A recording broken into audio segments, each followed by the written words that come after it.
Secrets of Power, the 6th set of Star Wars Unlimited, is finally here, and thanks to our friends at Fantasy Flight Games, we have a pre-release kit here to crack open up all the packs, and go over how I might build my pre-release deck if I'm looking to win as many games as possible at my local pre-release this weekend. So let's crack into it.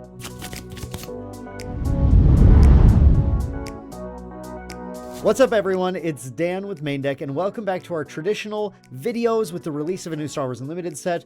We have the pre-release kit opening here. We're going to crack open this pre-release kit, and we are going to figure out what we've got inside, separate out our pool, and kind of figure out how we would take the contents of this pre-release kit and build our 30-card sealed deck in order to take down our local pre-release, or at least have the best shot possible.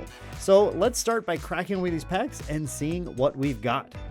Now, inside the kit, we always have the same kind of basic stuff. We have a little slip of paper that explains some of the basics of building a pre-release kit, gives you what you need to know about card types and resource costs, so you can end up with a deck that turns out, okay, that's able to perform. I definitely recommend, if this is your first event, follow what it says here. It's going to help you a lot in just getting a deck that can actually play the game. And then these tokens, just in case you forgot some or haven't bought any nice ones yet. Then we have our box, in which we will have our hyperspace versions of Padme Amidala and Chancellor Palpatine. Crack them those. There's Padme Amidala, there's our Chancellor Palpatine. And the cool thing about a pre-release is that you're able to use the Spotlight deck leaders in that pre-release if you want to, unlike when you're playing at like a competitive limited event in Star Wars Limited where you don't have these. These will just ground you a little bit, give you some options that you can play. But otherwise, we're going to be beholden to whatever we crack open in these 6 booster packs. So let's start doing that. All right, now the way I like to build a pool is when I crack open my packs, I'm not just hunting for the rares and seeing what's in there. I start by sorting out all of my cards. So as we open these, we're going to sort them out into the different aspects, as well as including the heroism or villainy differences as well. So not just 4 piles, I do 12 piles. Let's start by taking our leader. We have a Jabba the Hutt. Oh, this is a great leader. This is definitely one I'm going to be thinking about right away. We have our bases, and of course, your LGS, wherever you're playing, should have a set of bases sent to them by Fantasy Flight Games. Just these basic 30 health bases. We are back to the 30 HP bases, no longer the 28 HP ones that we had in Legends of the Force, but you're able to have access to any color of base that you need. Just ask the event organizer if you don't open the color that you need, or someone nearby can certainly, unlike the other cards in their pools, they can lend you a base if you need that one, because again, everyone has access to those.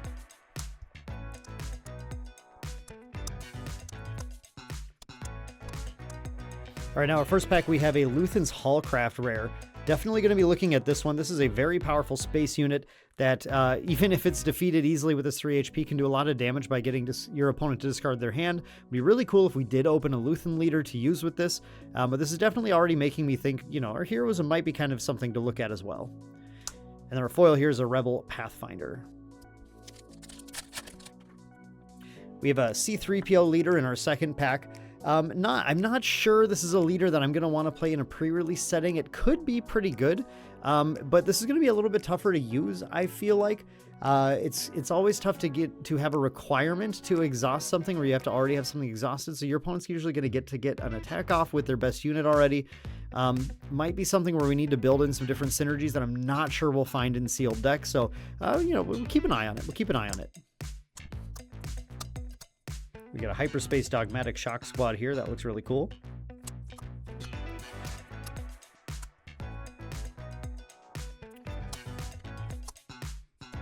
Now we have a Legendary in this pack, which is nice. Our last time we did this for Legends of the Force, we had no Legendaries in our box. But here we have a Nemik's Manifesto, which is the same aspects as the Luthen's Hallcraft we had in the first pack.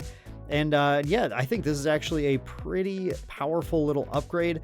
Gives something the Rebel trait. I don't think that's going to matter really in the Sealed Deck format, but then also gives it, when defeated, deal 1 damage to each enemy base for each other friendly Rebel unit. So if we get enough of these Rebels, this can make a pretty threatening, unit that we can just throw at them, and they're going to need to kill it or they're going to lose the game. And when they do, they're going to take extra damage as well. So yeah, not bad. As you crack into the third pack, we are going to find a Bail Organa leader. Interesting one. This is definitely a tough leader to use, I think, in the sealed deck format, because you do want to have a lot of plot cards to really take advantage of it. And unlike some of the other leaders, you're flipping just to a 3/3, which is pretty weak, but you do get to do it a lot, right? You get to use this action. This is an epic action, so you can use this leader's flip as many times as you want to. You do have to also discard 2 cards each time you do it. So you're really hoping to use plot cards once you flip them here, so you can heal damage from your base as you flip. But we can't guarantee we're going to get a lot of plot cards in sealed deck. So yeah, another one I'm not super sure about. So far, I'm really liking the look of that Jabba, but it's not going with our rares very well.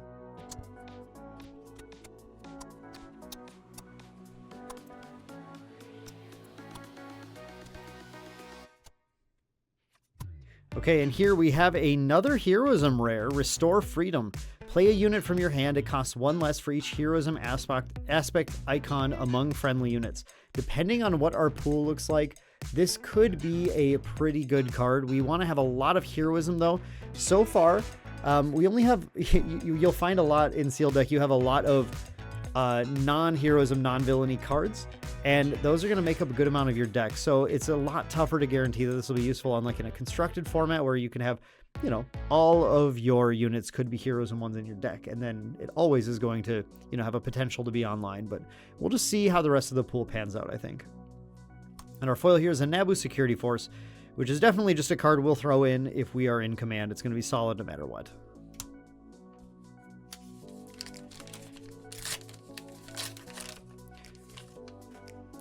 Our 4th pack has a DJ leader.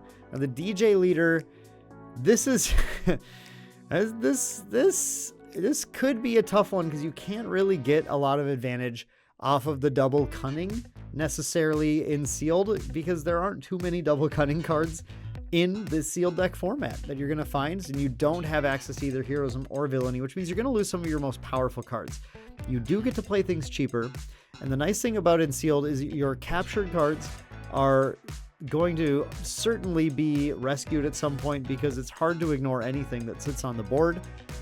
Board control is often a pretty important part of the format, so it definitely, I can see the advantage being gained from him.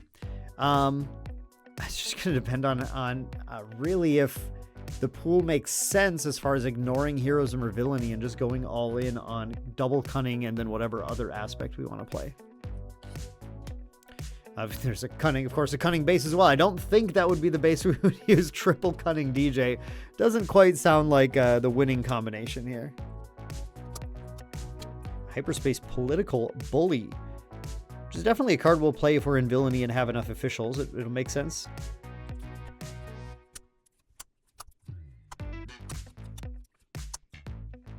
Just want to mention this Charged with Treason that we just opened. This is probably one of the stronger removal cards in the set. There really aren't a ton of hard removal options, so I think we're going to be looking at this one too. I'm really liking the look of our aggression so far as I'm opening these packs. Our rare here is Trade Route Taxation. I almost missed it. I didn't realize that Trade Route Taxation was the rare here. This is a nice plot card. If you control more units than that opponent, you can make it so they can't play events this phase, which might make it tough for your opponent to deal with your leader as you flip them. I guess this would work with that Bail Organa we pulled, but we'll have to see. It doesn't have a huge immediate impact on the board, and you can't guarantee your opponent's going to even have events that they want to play, unlike, again, in Constructed, where you can be pretty sure that the only out that a certain deck has right now is a Rival's Fall or something to your leader. Here, it's a little random. It's a little tough to guess if this will actually pan out, but it's still something you could play if you wanted to, just to try and guarantee that your leader can stick on the board. And we did get a foil rare in this pack as well, a Villainy Command Major Partagaz, who's really good if you get a lot of official units. 0-6 for 2 is certainly nothing, it's a healthy HP on him, but you need the officials in order to get him to actually do damage. But if you do have a lot of officials, he's definitely going to carry you a long distance.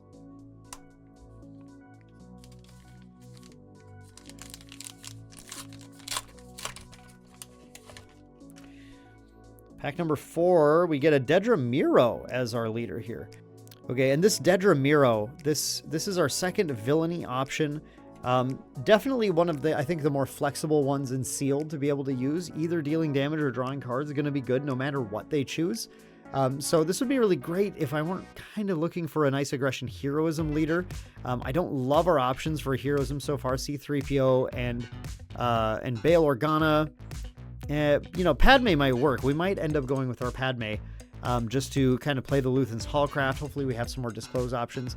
But if something tears me away from what I'm liking so far about the heroism, at least this would go with that Charge with Treason that we got, which is really nice. So, yeah, I mean, if we end up getting some really nice villainy bombs too, I'm definitely going to look at this Dedra, because I know she can push some real damage to the board and to the opponent's base.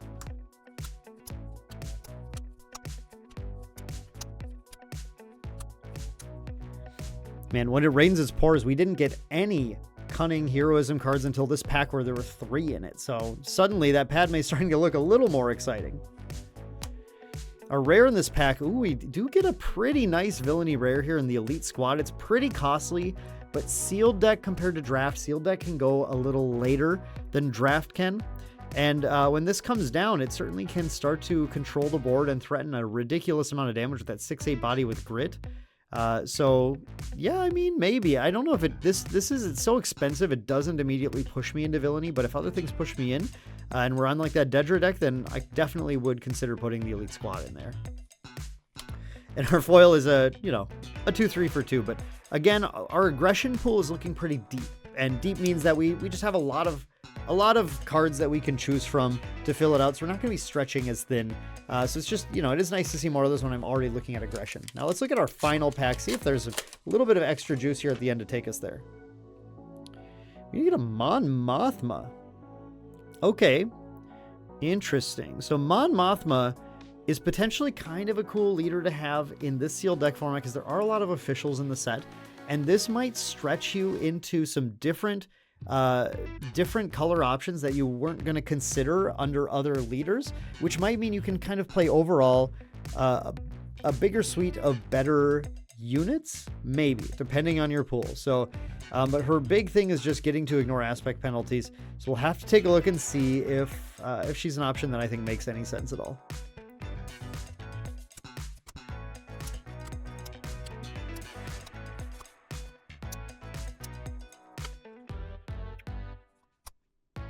Ooh, a hyperspace diplomatic immunity. That's actually the second diplomatic immunity in this pack. And this is a pretty nice upgrade that's going to make it fairly tough for your opponent to deal with a unit. Definitely not a bad one. I'm starting to look a little bit at this vigilance as well, but I didn't get a good leader for it, unfortunately. And our rare here is Newt Gunray. 3/4 for 3 with Grit, and when played or on attack, can give another friendly official unit Sentinel for this phase. So again, definitely good if you have a lot of officials. It's so tough in sealed. Like in draft, you can just draft around that. In sealed, we just have to see if we got them. But even then, a 3/4 for 3 is a respectable enough body with that Grit on it where, yeah, I mean, you would definitely throw this in if you were in, if we're playing Jabba the Hutt or something, this is going to go in there for sure. And foil Covert Operative, which is just a nice little unit that can capture your opponent's early play and sit on the board and just kind of, give you a little bit of extra board control until they take it out. All right, so we've looked through everything here, and now's the point where I have to dig through each of these piles, and what I'm trying to do is figure out what are my must plays, what are my strongest cards, and what goes with the leaders that I have. How deep are my different colors, and try and figure out what the best color pairing is. So I'm going to start doing that, and then I will come back to you guys when I have what I think is the best deck in this pool and explain how I got there.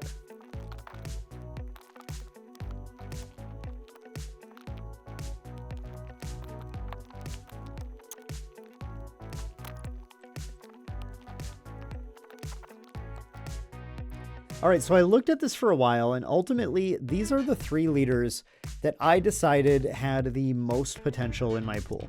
And the reason I was looking at these were Padme Amidala was, I thought, the best heroism leader that I would have a chance to use.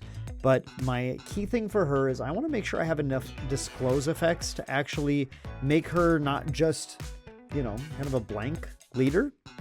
So I think ultimately, though, looking at my pool, even though I have a couple really nice aggression heroism cards that I really would like to use, I felt like just getting access to those maybe wasn't worth having a leader that has almost no effect. I did think about Mon Mothma as well, just to get that heroism in, so I maybe could play those. I play like something like aggression Mon Mothma, but there again, I felt like from the officials I was gaining compared to some of the other lists I was kind of trying to think about. I didn't think I was I don't know, I didn't think I was gaining quite enough. On the flip side, looking at my villainy pool, there are some pretty nice consistent cards that I'm seeing in some of these aspects that I think I would like to have access to. Just some solid stat lines on units and things that I thought were going to do work. I like Dedra a lot, but I think Jabba is kind of the superior leader as far as playability in the set. Jabba has an ability, especially while he's flipped out there, that is going to happen on its own quite a bit in Limited, especially when you just have the ability to attack into your opponent's units and make sure your units survive to get extra value out of them. And I think the key to Jabba will just be making sure that he survives as long as possible. And thankfully in our pool, we got a couple of these dogmatic shock squads where we're going to have this option to actually hold back his flip instead of flipping him right on turn 5, try to flip him on turn 6. So we can also plot out the shock squad. So we have this solid sentinel in the way from taking Jabba out. If the opponent can't one-shot the sentinel, it's actually going to trigger Jabba's ability as well. So I saw this little synergy and I thought, that does seem pretty good. I started to take a look at my blue and red pools. I was able to string together what I think is a decent 30-card deck. I did look at the others as well. Now, looking at the pools a little bit more, I just want to point out something interesting in my pool in particular. I thought that my blue pool looked like it was pretty deep. It's got a lot of cards in it, but really I only pulled out 5 cards that I thought, yeah, like I can definitely play these and feel okay about them. This Congress of Malastare, it's really just going to be a 5-cost 5/5, which it might still end up making in the deck, but there aren't going to be enough upgrades to really make this matter. In Sealed, Wilro Hood, similar thing, not enough upgrades in what I have here to make him. I think it'd be cool in Draft, but in Sealed, no, he's you know, you just have to get like the perfect thing to really make it make sense. And then we have a couple of cards that have some more like niche kind of fringe healing effects. Now the Relief Request is maybe more interesting in Jabba the Hutt, so I still might actually play this card as a little trick with some of the big butts that I'm going to be trying to play with, so I can maybe trigger Jabba's ability over multiple turns on the same unit by healing them. So I kind of like this one a little bit as well, but it's not a card that excites me and pushes me. So even though I had like 9 cards here, only 5 of them that I thought, yeah, like I definitely can jam these in, and I think I'll really like having these ones in the deck. The others are maybe a little more niche. And I just think it's interesting because compared to my yellow pool where I have only 6 cards, when I start to narrow this down into the ones that are like, I think really playable, Duchess Investigators definitely is good. Bog Down Procedures, probably pretty good. It's tempo based, but I think it's good. Catch Unawares is fine. Kriya's Whispers is fine. Here, I think Beguile is good. And Zanao Shadowfighter is, it's a 2-drop with hidden. It's also fine. Going in Space is good. So here, it's over half of them are good, but the problem is over half of them is 4 out of 6 cards. And so even here, we're looking at kind of like, I don't know, we're stretching a little bit here, I think, already. And then ultimately, all we're getting is 6 cards from that. And, even when we start to grab our villainy cards, Lurking Snubfighter is fantastic. Some of these other ones are cards. They're all right. These are like, actually it's mostly ships that we have here. I didn't think that my Cunning pool, while it had some decent cards, really had any punch, any power to it. So I already had kind of like written Cunning off a little bit. I think Cunning isn't really the way to go with this pool. It was going to be between Vigilance, Command, and Aggression. Command, I have a pretty deep pool here with lots and lots of like decent options, but some that are a little like official based where, we have to make sure that we have enough officials for that to make sense. But yeah, I don't hate most of these cards. I think almost everything here you can just slam into the deck and be happy with. So I did like that. But when I'm thinking about my leaders, if I'm playing Jabba the Hutt, some of my cards that can self-damage in order to trigger his action on his front side a little more, those are all in red right now. I really don't have a lot of ambushing things in cunning, or in command and villainy, or in just raw command.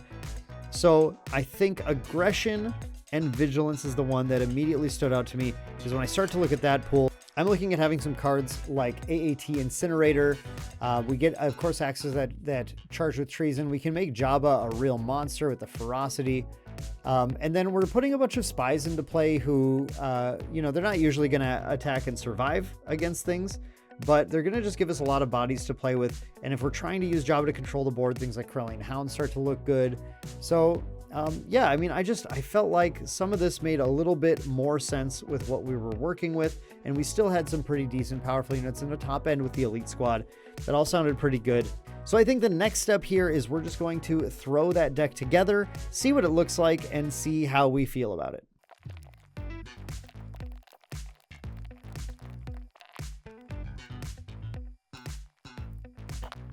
Okay, now I actually built this deck here. Here I have a 30 card deck that does cover this exact thing I was saying, the blue-red, I think Jabba the Hutt deck, where we have a few things that deal self-damage. Otherwise, we will just be playing to the board, attacking into the board, probably holding off Jabba's flip until 6 to get that dogmatic shock squad down.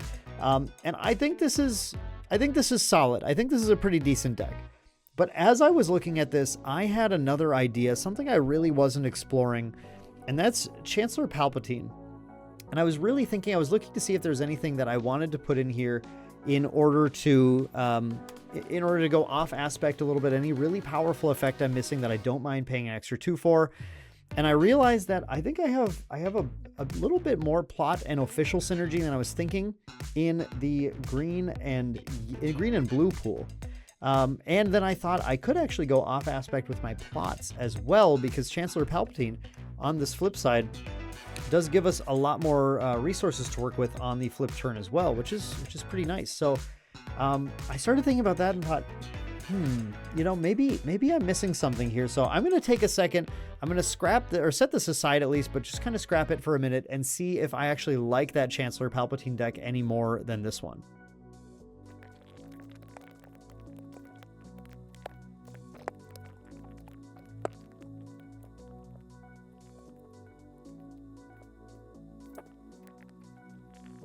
All right, so here I have the second deck I built, and I think this one is pretty interesting. Now, you'll notice there's a couple of off aspect cards, the Lurking Snub Fighter and the Sudden Ferocity, and like I said, I think this is kind of a sneaky thing that you can do in your pre-release with Access as Palpatine. Run these off aspect plot cards.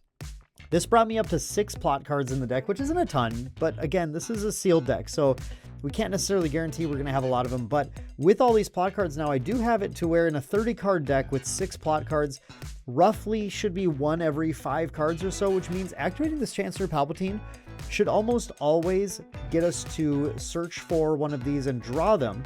It's going to give us some easy resources, and then we're allowed to have kind of the rest of our hand to play out to the board and try and control the game. We have access to some decent cards that we can use for board control, knowledge, and defense. We can use with Thunderous Applause to kind of get the jump on the board and try and just take out our opponent's stuff, because we do need to go kind of late. But we have Nuke Gunray, we have Ando Commission, we have the Dogmatic Shock Squad, which we can just hold 1 in hand so we can play it turn 6 just to last another turn. Cruel Commandos is another Sentinel Overwhelm card. So we actually have we have a lot of Sentinel in here that we have access to, and a lot more officials as well. And we get to do a nice combination here of Major Partagaz with the Nuke Gunray in order to be able to give Partagaz Sentinels, so they have to attack into him, and he gets bigger every time our officials attack. We have a good amount of officials in here too, as with our 1-drops here, Senator's Aid and Supreme Council Aid, both official units that are cheap that we can play, that can start to set up for even getting to use things like the budget scheming in order to get some experience tokens on stuff and try and build a superior board presence. Another thing I like about this is we do have a lot of high cost stuff in this deck, but we have a Gonk Power Droid, and the Gonk Power Droid might actually allow us to start to sneak out these 4-drops on that turn 3, or the 5-drops, or the Cruel Commandos on turn 4. On turn 2 and turn 3. 4 resources, 5 resources. We also have Ferrix Uprising, which I know we lost the charge with treason, the extra damage there, but the Ferrix Uprising does give us another way to deal damage to something. And otherwise, I think with this deck, we can just try and control the board generally by having some superior units attacking into things and making the opponent attack into our Sentinels. The goal of being to build up to Palpatine on either turn 6 or turn 7 for that flip, when you can then deploy. You either have 10 or 11 resources used to deploy, and I think the nice thing about this with the search 5 every time is we have consistency in pulling off this plan where we can find all of these plot cards. When you flip him on turn 6 with the total of 10 resources to use for plotting things, you can do a combination of a Masa Meta and a Dogmatic Shock Squad. And these two will give you a pretty nice board where you're going to also get to use the Masa Meta to put the experience counters on Palpatine and any other officials you might still have in play. And then the Shock Squad is going to be your Sentinel on the board. Or when you go for turn 8, you have access to doing Dogmatic Shock Squad. You have 11 resources total, so you can put out the Shock Squad and then put the Sudden Ferocity, for example, on Palpatine to make him suddenly a big, scary 9/8 that has a Sentinel in front of him that then the opponent has to deal with. And you can close the game pretty quickly.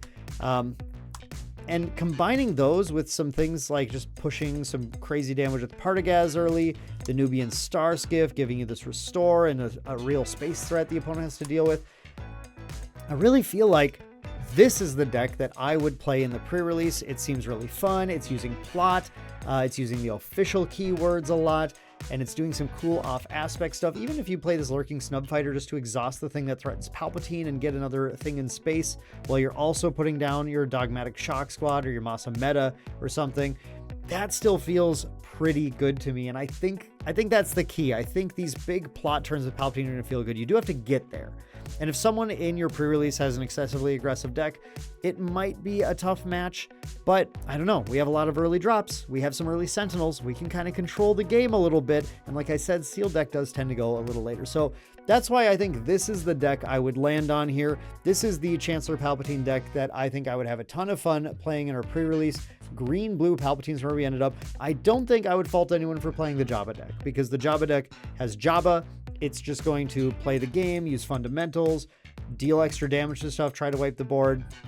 But this is a little more fun, a little more punchy, has a really big, a little bit more risk, I would say, but a big payoff. And I think your opponent will feel a little bit of pressure when you get to draw an extra card every single turn, and with that consistency of always going, yeah, I'm going to flip Palpatine. And when I flip, I'm going to do all these things. I'm always going to find them, because you essentially dig through your entire deck by the time you get here. If you get to activate this every single turn, and you can play, I think, a little under curve with some of these units here in order to get to that stage, or use the Gonk Power Droid to get that extra resource to play on curve so you can activate with Palpatine. I didn't mention that, but that's another really kind of nice line here with these things that we have in the deck. So yeah, that's I think the deck I would play, but I would love to hear from you all. Based on what you saw me open here in this pool, what deck would you have built? Would you have gone for the Jabba the Hutt deck that I laid out? Would you go with this Palpatine list? Or would you have tried to get the Luthen's Hallcraft and the Nemix Manifesto in, get a Heroism deck rolling? Am I underrating how many Disclose effects I need in Padme? I was also thinking Padme Blue was an option. We had 2 of those diplomatic immunities. I just didn't love a lot of the blue. But yeah, let me know what you think is the most effective from this pool down below. Or if you have any questions about why I valued certain things over others, would love to chat with you guys. If you do go to a Secrets of Power pre-release, or you did go to one, good luck with it. Let me know how it went. Would love to hear from you all. Hope you enjoyed that one. And we got some more Star Wars Unlimited content coming real soon. Stick around. You are not going to want to miss it. Thank you so much for watching. We'll see you all in the next one.